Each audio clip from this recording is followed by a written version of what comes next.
want to push. You know what I mean? Seems like they're going to have a love angle between the two librarians coming up, or at least the male librarian is falling for Leva. That seems like that's where they're going, which I'm kind of digging. But I'm going Kylie Ray.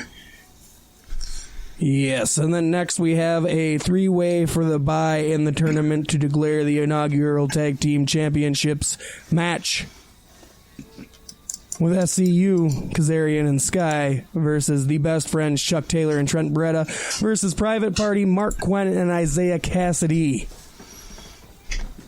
Yes. Not very familiar with the Private Party. This is a long-ass fucking title. Yes, it is. This is a Private hell of a Party match. should have Joey Ryan in it. It's a private parts. That's a different thing. I'm going with Private Party. I know that I think almost everybody, including you and I, know very little about Private Party. The one thing I do know about Private Party, the Young Bucks specifically picked them because they wanted that tag team in their organization. So if that's a tag team that the Young Bucks thinks is going places, I'm going to fucking put my chips on that horse. Yeah, but wouldn't you make them work for it? They can still get there if they don't win this match. That is true.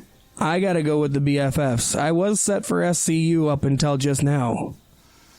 But I'm thinking Chucky T and Trent Beretta are going to get the bye. I think any of these honestly, three, again, whoever wins this is not winning the tag team championships. I'm hoping Private Party takes it the whole way. Well, we will see. I'm not kidding. Actually, well, wait a second. I'm thinking Private Party could take it the whole way. I would be hoping SCU could take it the whole way. SCU would be awesome, and that's why they were my picks in the original, but I think it just kind of makes sense for the Best Friends because it gives them the boost, but also they probably won't be the first tag team champs. So right. I think SCU stands a chance. Private Party probably stands a chance being the Young Bucks pick. Yeah, BFFs. And the third and final pre-show match is the Hardcore Kickoff. With Michael Nakazawa versus CEO Gaming's Alex Jabali. Oh shit, he doesn't even wrestle. Is that wrestle. Like a Bailey Jabroni? That's a Bailey's Jabroni. I gotta go with Nakazawa. That baby oil is gonna be kind of hard to grip him. I'm going with Nakazawa. I hope the guy just said, hey, you guys can have the event at our spot, but have Akira Tozawa and Nakazawa ever had a match together? Because I think that would be one to see.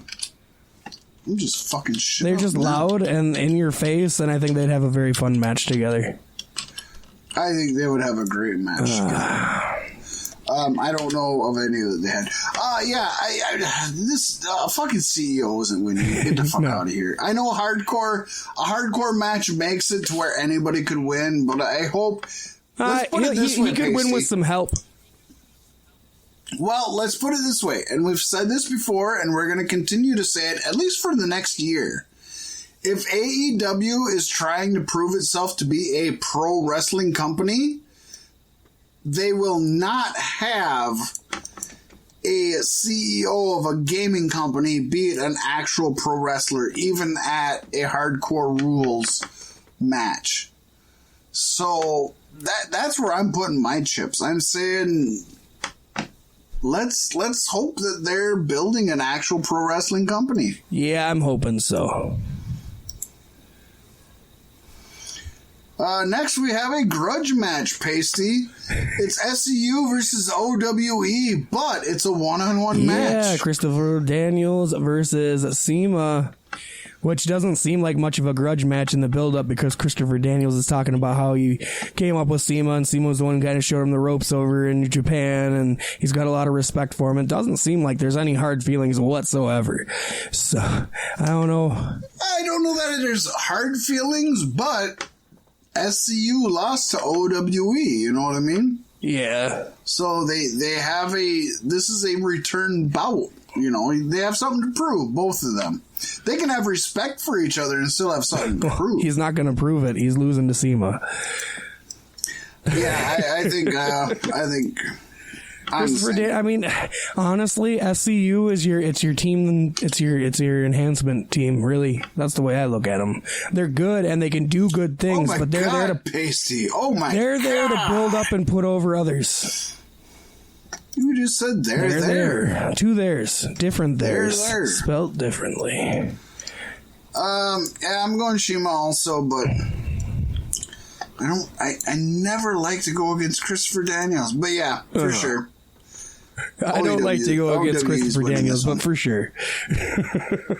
Well, yeah, I mean, there's pride on the line. I'm going to say who I think is going to win. So, yeah, OWE takes this one. This next match will be good. A fatal four-way. Or a four-way. I don't think they can use the fatal terminology. Or a fatal way. Or a way for fatal. A fatal way. How about a ladle in the foreskin? Hangman Adam Page versus Jungle Boy versus Jimmy Havoc versus Maxwell Jacob Friedman. And boy, doesn't Jungle Boy seem out of place in this match? Jungle Boy, I think that's where he's gonna. That's the area he's gonna live in, though. He's gonna be in out of place matches. For now, he's gonna lose, and he should. He's brand new. He should. But they're gonna push him. He's gonna.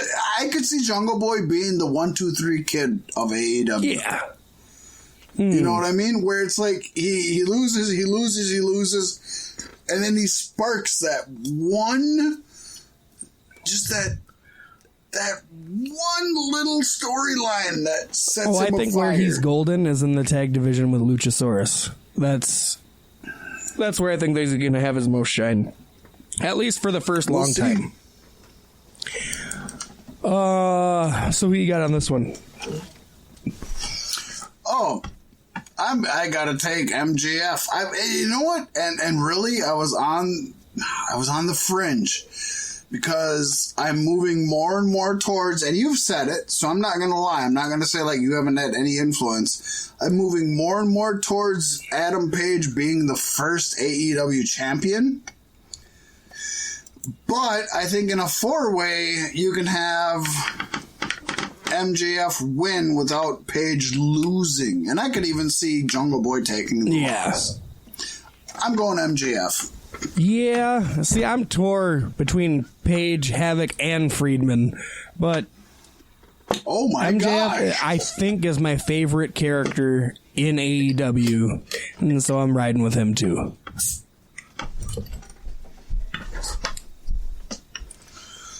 Next up, we have Cody Not Rhodes versus Darby.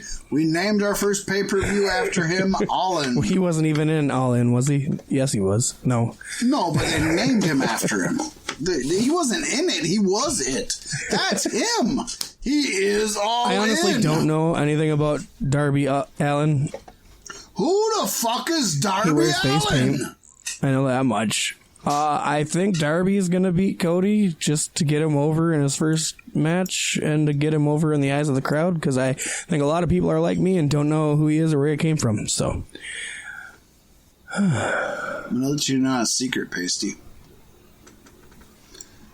And it's not a secret I've kept horribly hidden, but I've never said it out loud. You love Cody? No. Seems like a secret you could have kept hidden. But you're partly there. I think Cody is the Triple H of AEW.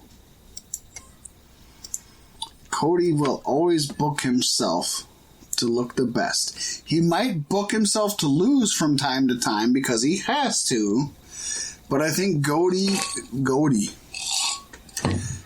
has a huge fucking ego that he has to stroke. And I think if he strokes it, it's probably only on their big shows, though. That's where I'm looking at it. I think he's definitely not letting Darby Allin, who you and I don't know who the fuck he is, win. So Cody wins this one. I have no faith in Cody. None at all. Sorry. I've got faith in Cody, at least as a businessman. You know what? as the young kids say, sorry, but not sorry. Which makes no fucking sense. But neither does Cody! Get the fuck out of here! You're a mid-carder who keeps putting himself in main event matches. You make no sense. Man, it didn't take long after Double or Nothing for you to go right back to that, did it? He doubled his nothing. What did you get, Cody? You doubled nothing. That's 0 times 0. You're at 0. It's okay, because when Darby Allin wins this one, you'll have to give Cody a little bit of credit again. I'll be happy with that. I have to give Cody credit because some jackass beat him? What fucking sense does that make, Paystee? Doesn't that mean he's fucking worth less? It means that he doesn't value himself as the top star in the company. I think Cody knows he belongs in the mid-roster, but the fact is that he's at the top of the company. I think that's enough for him. But okay, so let's say this, Paystee. Let's be realistic. If Cody loses to Darby Allin and he's still collecting a check as executive vice president, we're assuming that he thinks Darby Allin is above him? No. Or are we assuming that he thinks he's above Darby Allin, even though I think Cody knows it's important to put over young talent. So you think Cody knows that Darby Allin deserves a bigger paycheck than he gets from All In or from AEW? No. Okay, so we agree that Cody Rhodes is a jackass. No. Thank you. Yes, moving on, we got the three-way match. Nyla Rose. You have to admit, Cody Rhodes, come on, buddy. I have faith in him in the business standpoint. I know, but he doesn't deserve it. Rio versus Yuka Sakazaki. Paystee, you're up first. What do you got? I'm going with Rio. We had a kind of big segment on Riho where we kind of talked about her whole upbringing and background and everything, and she's super talented, way beyond Kenny her Omega years. is ultra behind her, by the way. Oh, for sure. As we mentioned, former tag partners. You know what I mean? And former competitors, both. So, super awesome. I've got nothing but the most respect for her. In fact, I would almost say she's probably the most talented out of all three of these. What I am going to say is two things. First of all, I mentioned last time, I've got the biggest crush on Nyla Rose. I love her. I think she is great in the ring. She's super sexy. And I don't care that she's transgender. Suck it. I don't give a shit. Also, so what I'm going to say is, first of all, I think Rio has the entire lifespan of her to become one of the greatest women in the world. I don't think she needs this right now, and I think that she will definitely grow and become one of the best things ever. Nyla Rose, I'm behind. I think she deserves it. I think she can carry it. And I'm going to say something that is controversial, but I'm going to say it. Paystee, it's Pride Month. Nyla Rose is transgender. I think she gets it at least for that, if not just because she's fucking amazing and I'm in love with her and I want to have babies with her. I get where you're coming from there. I just think Nyla Rose doesn't start winning until she starts getting in one-on-one matches. It just makes it easier for her to lose them. I understand, with her. And you can. Okay, yes. Thank you. Well, as long as she's okay with it. I have your permission. No, I have your permission. She doesn't have a say in it anymore. 2 out of 3. 2 out of 3. Yes. And then up next in a non-sanctioned match, we have Jon Moxley versus Joey Janela. Me and Nyla Rose would be non-sanctioned. Would you? No holds barred. It would be non-sanctioned. We know that. Paystee, is there any jackass out here who doesn't think Moxley's going to beat Joey Honestly, Janela? I almost picked Janela. I was real close. I'm so close that you're saying I didn't, and now I'm going to change my pick. I'm going Joey Janela. I'm going with Joey Janela. It's a horrible move, but I think even still I might got you beat on the rest of the card. You might have me beat on the rest of the card, but that is I'm going Double J.